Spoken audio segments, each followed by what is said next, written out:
ଦୁଇଟି ବିଲେଇ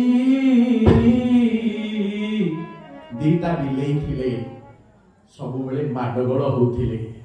ମାଙ୍କଡ ଆଜ୍ଞା ସେପଟେ ଥିଲା। ସାଉକାର ବସିଛି, କାଣ୍ଡା ଧରିଛି, ପଣସ ଥୁଆ ହେଇଛି।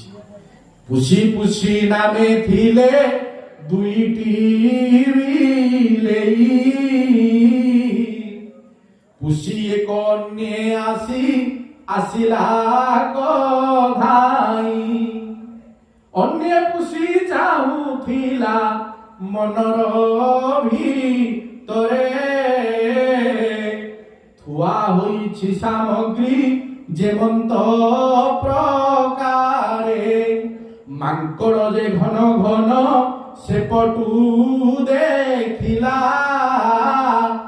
ପୁଷି ପୁଷି କଳେଇରେ ସେ ଭିତରେ ପଶିଲା।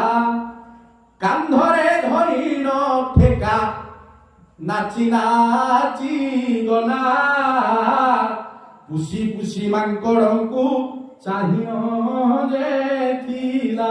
ହରିବୋଲ ହୁଳହୁଳି ଆନନ୍ଦ ଦିଟା କୂଳକୁ ବାଟା ବାଟି ଅନ୍ୟ କୂଳକୁ ଲାଭ। ଆସ ରାମଚରିତ